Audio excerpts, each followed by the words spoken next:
siang. Terima kasih sudah datang di studio Intens, Mbak, mengenai SP3 yang katanya sudah dihentikan. Itu seperti apa sih dari Mbak Angel sendiri? Iya, alhamdulillah siang ini saya diundang ke sini untuk membicarakan yang kemarin ya, tentang banyak banget tuh. Saya memang beberapa kali melihat pemberitaan itu banyak sekali yang sinkronan dan ada kebohongan juga dari pihak sana ya gitu. Sebenarnya itu bukan SP3 dari kepolisian, tetapi pencabutan laporan dari saya. Kenapa saya mencabut? Itu adalah salah satu proses saya untuk membuat laporan baru. Kenapa saya membuat laporan baru? Itu juga karena begitu dipelajari dari tim kuasa kami, ternyata ada unsur-unsur yang lebih bisa memberatkan. Karena saksi dan bukti-bukti lainnya dan rekaman semuanya itu sudah dipelajari. Ternyata pasalnya yang tepat adalah yang sekarang saya laporkan. Nah, jadi pada saat itu polisi tentu harus meminta saya untuk mencabut dulu nih gitu. Tapi di hari itu juga saya membuat laporan baru. Nah, itu proses yang harus saya jalankan. Nah, tentunya pihak kepolisian mengirimkanlah surat itu kepada mereka. Surat cabutan ini. Surat cabutan ini itu yang dari saya loh. Tentu polisi ya udah mengikuti, dikirimkan kepada pihak sana.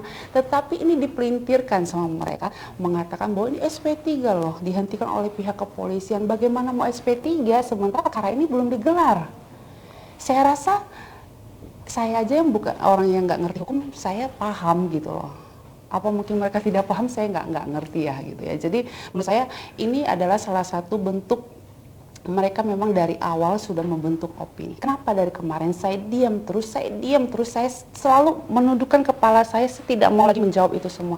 Karena pada saat dia sudah dimasukkan ke dalam penjara, di saat itu sebenarnya saya sudah berjanji tidak ingin membicarakan apapun lagi. Karena sudah di arena polisi nih, sama di arena jaksa nih, dan di pengadilan nih, saya nggak mau bicara lagi. Karena saya tidak ingin membentuk opini, memaksa aparat untuk seolah mengikuti keinginan kita gitu. Tapi saya percaya sekali pihak kejaksaan, pengadilan, Pak Hakim dan pihak kepolisian itu sudah biasa menangani kasus-kasus yang kayak gini nih, apalagi public figure. Saya rasa mereka tidak akan bisa dibentuk oleh opini. Yang aparat lihat adalah bagaimana bukti dan saksi. Ya, jadi makanya kenapa saya diam dari kemarin. Saya yakin aparat kita ini sangat cerdas kok. Tapi mereka ini karena mereka tahu mereka salah, mereka terus membentuk opini. Coba lihat deh, 1 minggu bisa 3 kali preskon untuk menyerang saya. Dan itu adalah bentuk mereka untuk memaksa polisi, seolah-olah mereka itu mengawasi aparat, seolah mereka itu tidak percaya aparat, seolah mereka itu berpikir bahwa aparat itu ada di pihak saya. Walaupun mereka tidak berani mengatakan bahwa menjatuhkan aparat, tapi itu kan tujuannya ke sana. Dan saya pahami itu semuanya. Kenapa mereka tidak berani menjatuhkan aparat dan pihak hukum? Karena dia tahu kliennya ini lagi proses penangguhan. Bukan bebas ya, ini tahanan. Masih tetap tahanan. Cuman dikasih penangguhan mungkin berdasarkan mungkin apa kemarin saya tidak tahu. Itu pertimbangan dari hakim ya. Gitu. Jadi hati-hatilah. Jangan membentuk opini yang akhirnya juga kan ini dia ini lagi dalam tahanan loh gitu loh. Maksudnya jangan membuat onar lagi gitu. Maksud saya ikutin aja. Jangan menciptakan kebohongan. Nggak ada aparat yang melindungi saya tuh nggak ada karena pure murni gitu. Kemarin juga dia menyebarkan isu, dia mengatakan saya dikawal oleh pihak kepolisian. Itu fitnah sekali. Kalau dia bisa membuktikan bahwa itu adalah pihak kepolisian yang mengawal saya akan minta maaf sama dia depan kalian. Tapi itu fitnah dan itu bukan dari aparat, nggak ada hubungannya. Dan dia bilang saya mangkir, itu bohong. Harusnya dia cek dulu. Sebelum ada panggilan saya sudah ke sana, memberikan semua bukti saya. Tapi kan saya bukan tipikal kayak mereka, dikit-dikit preskon, dikit-dikit membentuk opini. Saya diam karena saya tahu ini pasti akan diolah sama mereka di infotainment. Dan pasti akan preskon, apa-apa preskon, apa-apa ini fitnah gitu kan. Dulu dia mengatakan saya di backup oleh salah satu petinggi. Ini bahaya loh. Ya kan? Nggak ada bukti, jangan asal bicara hanya untuk membela klien kamu. Saya ini korban yang kesekian kalinya. Saya ini berjuang untuk kebenaran. Saya ini mewakili semua korban yang kena, walaupun saya kadang-kadang harus direjem oleh netizen yang dibentuk sama mereka bahwa saya ini perempuan yang tertangkap begini begitu begini itu, saya nggak apa-apa. Saya terima itu, namanya netizen maha benar, ya. Tapi buat saya kebenaran tetap harus saya tegakkan. Dan ini dia lakukan bukan hanya terhadap saya. Coba dia masa penangguhan saja masih menjadi terdakwa, banyak kasus yang sudah dilaporkan. Penipuan terhadap bos saya, ini masih berjalan sebentar lagi. Ya saya nggak mau mendahului pihak kepolisian, tapi saya yakin keadilan itu akan mereka dapatkan juga ya pihak bos saya ini gitu. Terus yang kedua, dari sekarang masih masa penangguhan aja, ada ibu-ibu yang nagih hutang sampai dorong-dorong di mobil, ya kan?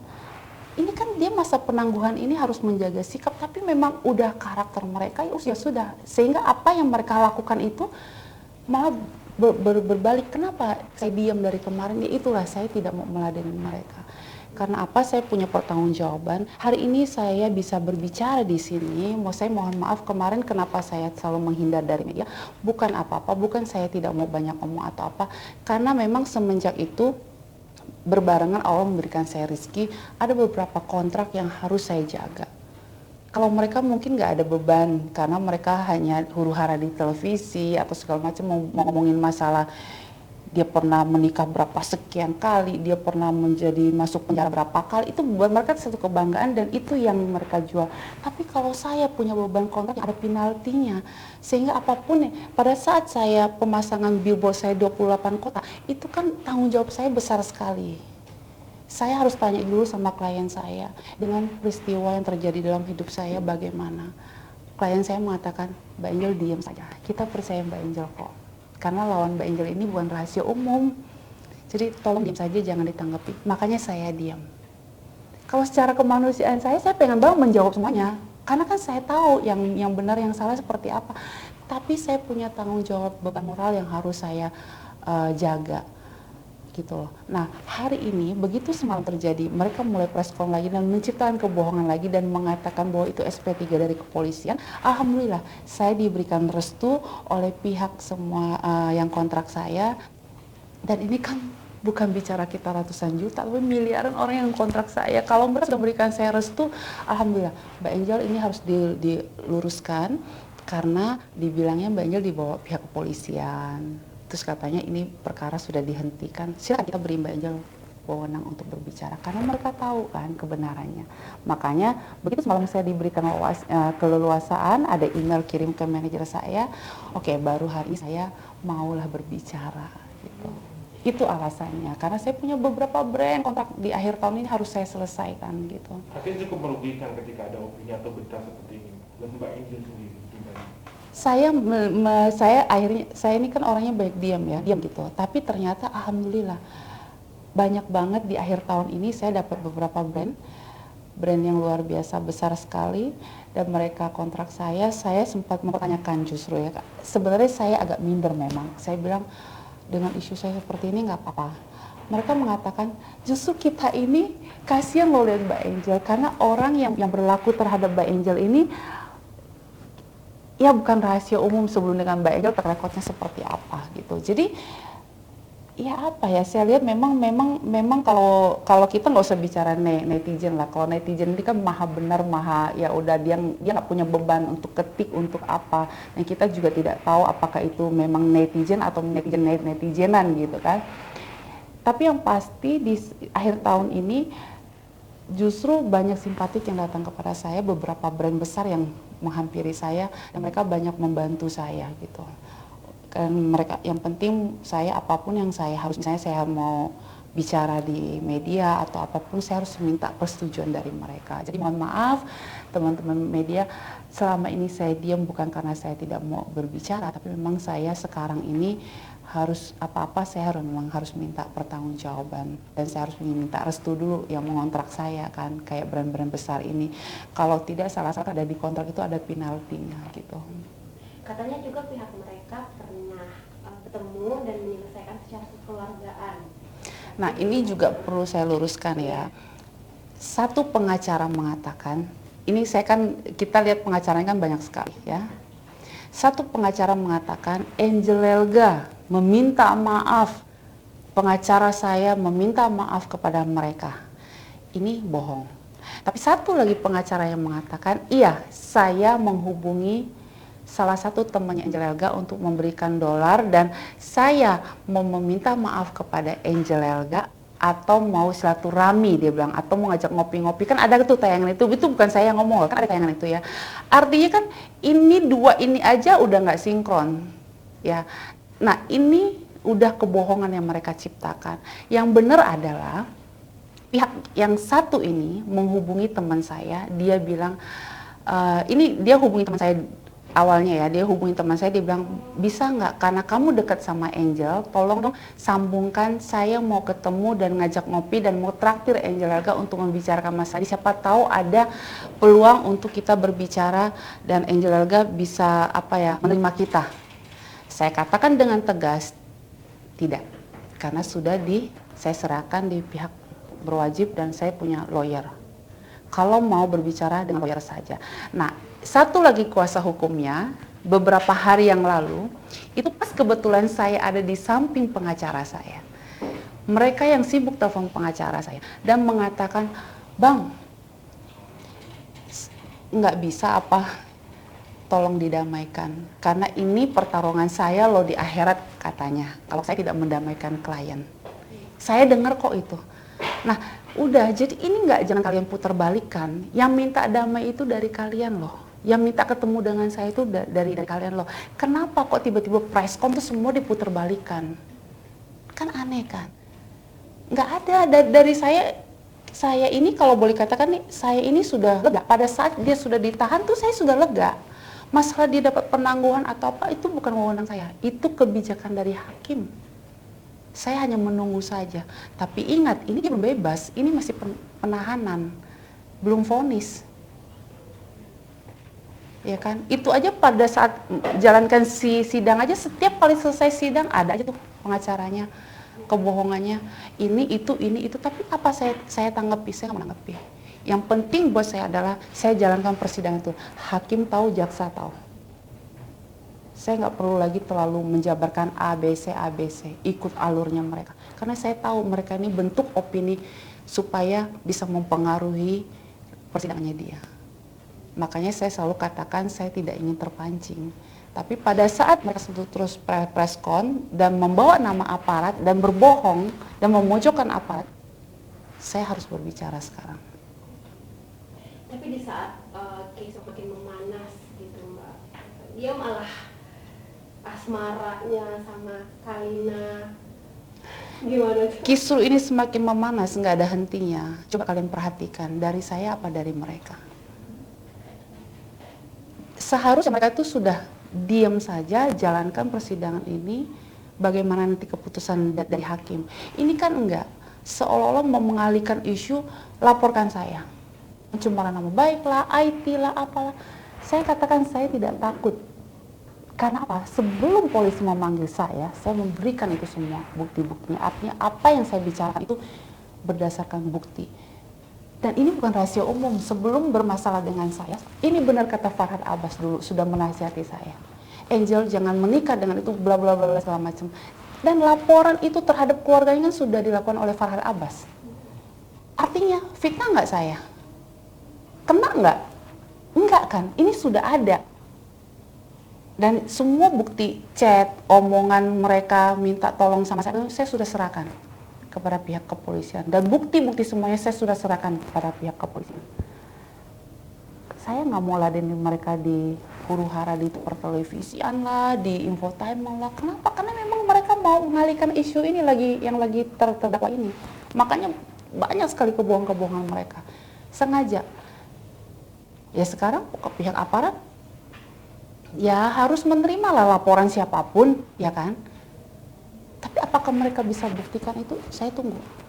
Jangan sampai balik lagi nih kayak kemarin kan, gitu. Tanggapan soal Vicky dengan Kalina? Saya tidak mau berbicara yang bukan area saya, masalah dia bagaimana dan apa tentang dia sekarang apa, saya nggak mau bicara karena itu bukan wewenang saya dan saya tidak tahu sama sekali kebenaran seperti apa, jadi saya no comment masalah itu. Saya akan berbicara di mana yang memang menyangkut diri saya. Gitu. Oke, tapi mungkin harapan Mbak Angel dengan adanya kejadian seperti ini, seperti apa sih keinginan dari Mbak Angel? Ya, ini pengalaman buat semua orang dan juga korban-korban yang lainnya yang sudah menghubungi saya, yang mereka tuh kadang-kadang mengatakan, Mbak, saya ini korban tapi saya tidak mau dipublikasi. Saya minta keadilan ini lewat Mbak Angel. Saya mungkin ini adalah apa ya, contoh ataupun pembelajaran buat saya terutama ya yang mengalami seperti ini. Jangan gentar, jangan mengikuti apa yang mereka bawa arus ini. Saya tetap stay fokus.